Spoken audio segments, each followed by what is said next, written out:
փորձենք հասկանալ եվրոպական միության ներգրավված ու պատվիրակության ներգրավվածությունը այստեղ ինչքանով է, ինչու է եւ ինչու մենք առհասարակ ունենք կարիքը եվրոպական այսպես ինչու է Եվրոպան որոշել մեզ օգնել, այո։ Ու ինչու չենք կարողանում դա անել, կարծես թե ինքնուրույն։ Why can't we do it on our own? Well, we think that each child has the right for education and we want to contribute to this. So what we just discussed about reading difficulties, the way how to best address this is if we start very early with early childhood education, and that's what we have been doing as one of the projects. We have invested over 70 million euro in this country in education, but this project tries to help kindergarten students because that's the age when their brain is very active, when they can learn a lot.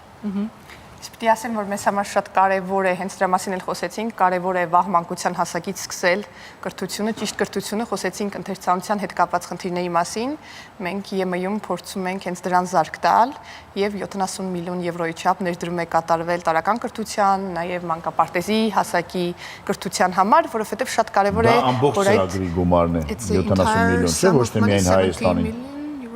Not only for Armenia, for education in Armenia. Կրթությունը Հայաստանում։ 70 միլիոն միայն կրթության։ Just for education in Armenia. Yes. Այո, կրթությունը։ Wow. Որը արդեն տրամադրվել է, ինչպես հասկանում եք, եւ որպեսզի This is for projects that are either finished or are still ongoing. Սրանք կամ ավարտված արդեն նախագծերի համար են կամ ընթացքի մեջ գտնող ընթացիկ նախագծերի։ Ինձ մի հարց է հետաքրքրում, կներես Անջան, իսկ Եվրոպայում ինչ վիճակ է, այս մեր մոտ 35% է։ Ինչ է ընթանում եվրոպական երկրներում, զարգացած եվրոպական երկրներում, ինչ վիճակ է այդ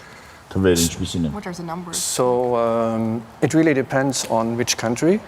So you have some countries where the situation is, I'd say, not better than in Armenia, but you have also some country, for instance, Scandinavian countries, Finland comes to my mind, where the situation is much, much better because they have invested a lot in education. Իրականում այստեղ շատ մեծ կախվածություն կա երկրից, նայած երկիր, այո, որ երկրի մասին է խոսքը, որովհետև մենք գիտենք, որ տարբեր եվրոպական երկրներ կան եւ կան եվրոպական երկրներ, որտեղ իրավիճակը Հայաստանի շատ մոտ է այդ առումով, կամ այնքան էլ լավ չի այդպես ասենք, բայց իմ մտքից գալիս են օրինակ սկանդինավյան երկրներից Ֆինլանդիան, շատ ավելի լավ է։ Այո, մենք խոսել ենք դրա մասին, ֆենոմենի մասին։ Այո, կրթական համագործակցության ֆենոմենի մասին։ Ինչպես կարելի է մարդկանց դրթել, չգիտեմ, ծնողներին, երեխաներին, աշակերտներին, որ երեխաները ավելի հետաքրքրված լինեն կարդալ գրել սովորել, չգիտեմ, ինչու՞ն է խնդիրը։ Հենց այդ է, որովհետև եթե մենք խոսում ենք ընտանիքի մասին, չէ՞ որ փոքր երեխան հատկապես մանկապարտեզի տարիքի եւ մինչև 4-րդ դասարան եթե խոսում ենք, ընտանիքից դեռ շատ կախված է ու այդ տարանջատումը չկա ու երեխան միշտ կրկնում է ինչ տեսնում է ու եթե տանը անկարևոր են համարում կրթությունը, կարդալը, սովորելը եւ այլն, շատ դժվար է այս երեխային գայթակղել կրթական որևէ ոլորտում ներգրավվելու գործում։ Ես խոսեմ իրականում ես կխոսեմ մի փոքր նաև ծրագրի մասին, որն իրականացրինք, տեսեք ամենակարևոր քայլը գրագիտությամբ եւ գրքերով հարուստ միջավայրի ստեղծումն է նախ դպրոցում եւ ծնողների ներգրավումը։ Դասական գրքերի մասին է խոսքը, թղթյա գրքերի մասին։ Այո, գրքի եւ գրականության եւ հատկապես նոր հրատարակվող գրքերի հասանելիության ապահովումը եւ դպրոցում այնպիսի մշակույթի ստեղծումը, որը խրախուսում է ընթերցանությունը, որտեղ կարդալը գտնվում է կրթական գործընթացի կենտրոնում։ Բայց կարևոր է նաև ուսուցիչների մասնագիտական կարողությունները զարգացնելը, որովհետև ի տարբերություն մնացած տարբեր հմտությունների, լեզվական հմտությունների կարդալը հենց այնպես մենք չենք սովորում բնականից։ Կարդալը մի հմտություն է, որը մեզ սովորեցնում են, հետևաբար պետք է իմանանք ինչպես սովորեցնել եւ դրա համար։ Այսինքն սխալ էին սովորեցնում ինչեր, կան նոր մեթոդներ, ինչ որ։ Խնդիրն այն չէ, որ սխալ էին սովորեցնում, խնդիրն այն է, որ փոխվում է համատեքստը, փոխվում են կրթության մեջ մարտահրավերները, փոխվում են պահանջները եւ հատկապես ընթերցանության ուսուցման ոլորտում հետազոտությունը բավականին արագ է զարգանում, այսինքն մենք անընդհատ պիտի հետևենք նոր մեթոդաբանությանը, հետևենք նոր հետազոտության վրա հիմնված տվյալներին եւս դրա փոփոխություններ կատարենք մեր ուսուցման մեջ։ Մեսրոպ Մաշտոցը, որ Սահակ Վարդենին սովորեցնում էր կարդալ գրելը, դա այդպես չի, հիմա այլ ձև է պետք է այդ ամենը անել։ Բնականաբար այդպես չի, բնականաբար դարերի ընթացքում փոխվում են մարդիկ, եւ կրթությունը այսօր համընդհանուր հասանելիություն ունի, մենք չենք խոսում այն մասին, որ աշակերտներին ընտրում էին հնագույն ժամանակներում, հիմա մենք հասնում ենք բոլորին եւ նրանց, ովքեր ունեն կրթության առանձնահատուկ պայմաններ եւ նրանց, ովքեր չունեն, եւ խնդիր ունենք մատչելի ու հասանելի դարձնելու ուսուցումը։ Ես մի բան եմ ուզում ասել, այ ձերքումս կա մի սարքավորում, որը կարծես թե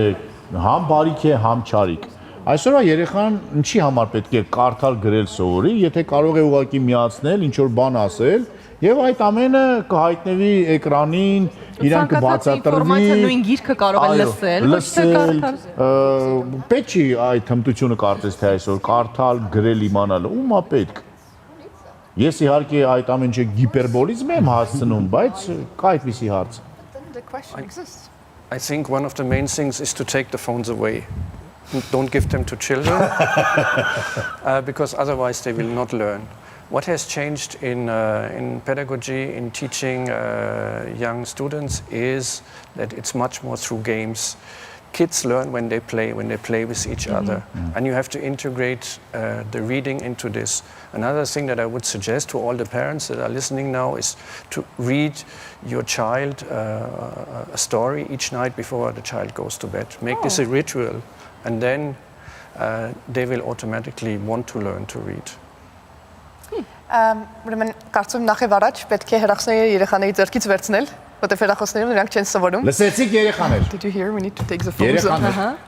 Երկրորդիվ կուզենայի ասել, որ շատ կարևոր է այժմ հաշվի առնել, որ խաղերի տարեր կան, այսինքն ընթերցանությունը կապել խաղերի տարերի հետ, ապա այդ խաղային միջոցներն էլ օգտագործել ընթերցանություն դասավանդելիս, եւ անձամբ կուզենայի ասել, որ կարծում եմ, որ ծնողները տանը պիտի ամեն երեկո քնելուց առաջ երեխայի համար կարդան, թող դա դառնա սովորույթ, read a book,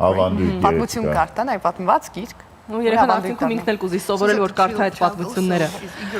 Մենք թեմայի մասին առաջարկում եմ շարունակել դեռ խոսել, բայց կարճ դադար ունենք գովազդային, հետո շարունակենք զրույցը։ Վերադարձանք սիրելի հեռուստադիտող, խոսում ենք իհարկե ամենակարևոր թեմաներից մեկի մասին, կրթության մասին, որն էլ պիտի լինի յուրաքանչյուր երկրի կարծես թե ամենակարևոր կետերից մեկը, չէ՞, ներդրման իմաստով։ Հիմնակարը։ Հիմնասյունը, այո, կարծես թե պիտի լինի։ Մենք դուք խոսեցիք ծրագրերի մասին, որոնց շուրջ ծավալում է այս պահին աշխատանք Եվրոպական միության պատվիրակությունը, կխնդրեի երկու բառով եթե հնարավոր է նշեք նաև թե առաջիկայում ինչ է սպասվում այն ծրագրերը, որոնք դեռ ընթացքի մեջ են։ Ongoing and that you expect to unfold in the future. Որտեղ կլինի ներգրավվածություն engagement from the side. Okay. So I mentioned already program on preschool education. We also have programs on school education. So there we are active, for instance, in a program called STEM. This is to teach students about science, technology, engineering, and maths. This is something that we do with the World Bank, which is very important. We also have here in Yerevan an interesting project on vocational education, which is the EUD Convergence Center, where basically young students learn how to work in the IT sector. That's a very good thing. We are also active in the higher education sector. We have exchange programs with Europe. We have programs that teach students on how to become more active and politically active students in the universities. In the future, we will support the reform that the government has been embarking upon on the education system. So we'll be supporting this. We'll be working on teacher training, and we will also be helping, we'll be working with COAF. COAF is the Children of Armenia Education Fund. We'll be co-financing two non-formal education centers in Syunik, in Goris and in Kampat. Մենք ամեն ինչ հասկացանք անում։ Այո։ Լատվիա, ուրեմն փորձենք այսպես ամփելով ասենք, ուրեմն մենք տարբեր արդեն խոսեցի նախակրթականի մասին, կամ տարրական դասարանների մասին, եթե խոսենք հենց բուն դպրոցի մասին, այնտեղ աշխատում ենք ինչ-որ հապավումով ասում ենք ԳՏՃՄ, այսինքն գիտություն, ճարտարագիտություն, տեխնոլոգիա, մաթեմատիկա, դրա զարգացման վրա, հետո աշխատում ենք մասնագիտական կրթության վրա, միջին դպրոցում, միջնակարգ դպրոցում, եւ նաեւ բուհերում, պետք է ասեմ, որ այդտեղ նաեւ աշխատում ենք միջնակարգ դպրոցում, աշխատում ենք Թումոյի հետ, Թումոյի համալիրի համալիր կենտրոն է կոչվում ինժեներական եւ կիրառական տեխնոլոգիաների եւ աշխատանքը հետագայում կատարվում է նաեւ կոաֆի հետ, նաեւ բուհի մակարդակում մենք կատարում ենք այսպիսի փոխանակումներ, նաեւ ուսանողական այորմով շարժունակությունը եւ կոաֆի հետ մենք երկու կենտրոն ենք բացելու Սյունիքում, Գորիսում եւ Կապանում, Ծանր անհասկանալի ժամանակներում ենք ապրում, որ կարծես թե բոլոր նորմալ բաները դարձել են աննորմալ եւ մարդկանց այսօր պետք է նորից սկսենք բացատրել սովորեցնել, որ կարդալը կարեւոր է, կրթությունը կարեւոր է, որ դա ապագա է, պարզ է թե ինչի հետ է դա կապված։ Ինչպես ենք այդ փոսից դուրս գալու եւ ինչ է արվում դրա համար։ Ինչպես երեխաներին նենց անել, որ երեխաները ցանկանան կրթություն ստանալ, գիտություն ստանալ, որ իրենք էլ տեսնեն դրա մեջ իրենց ապագան, ոչ թե միայն մեծերի խոսքերը լինեն, դա այլ իսկապես երեխան հասկանա, որ դա է իրեն հետագայում։ Ինչ անել, որ իմ երկրորդ դասարանցի ամենափոքր տղաս հաճույքով գնա դպրոց եւ ցանկանա դա։ Ոչ որպես պարտականություն։ Այո, միանշանակ կա կարիք դպրոցներում խոր աշխատանք անելու եւ ուսուցիչներին շարունակական աջակցություն տրամադրելու համար։ Մի հետաքրքիր նախագիծ, որ մենք իրականացրինք հենց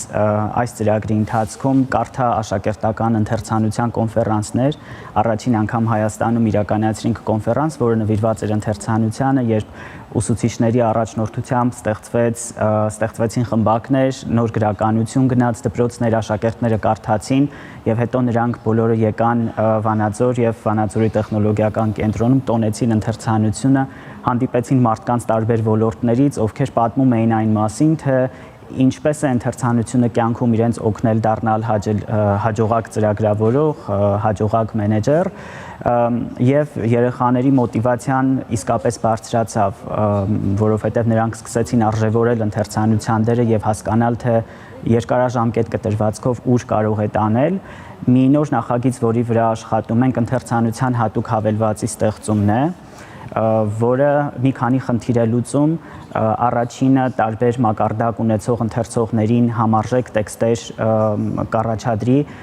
եւ այս իրավիճակում, երբ մեր կրթությունը հաճախ ընդհատվում է ճգնաժամային իրավիճակների պատճառով, մեր սովորողները միշտ կարողանան հասանելիություն ունենալ հավելվածին, կկարողանան կարդալ հիմնարար հմտություններ զարգացնել անկախ նրանից իրենց դպրոցներում կան գրքեր թե չկան, իրենք տանն են դպրոցում թե ապաստարանում։ Դա օնլայն է, ինտերնետի օնլայն հավելված է եւ մյուս կողմից մոտիվացիայի խնդիրն ենք լուծում, որովհետեւ անխուսափելիորեն տեխնոլոգիան մեծ տեղ է զբաղեցնում այսօր մեր կյանքում եւ մենք պիտի ոչ թե խուսափենք դա օգտագործել, այլ պետք է փորձենք նպատակային օգտագործել հանուն կրթական նպատակների զարգացման։ Որ քիչ առաջ որ ասում էր կարող է ծառայել դրական կամ բացասական, փորձենք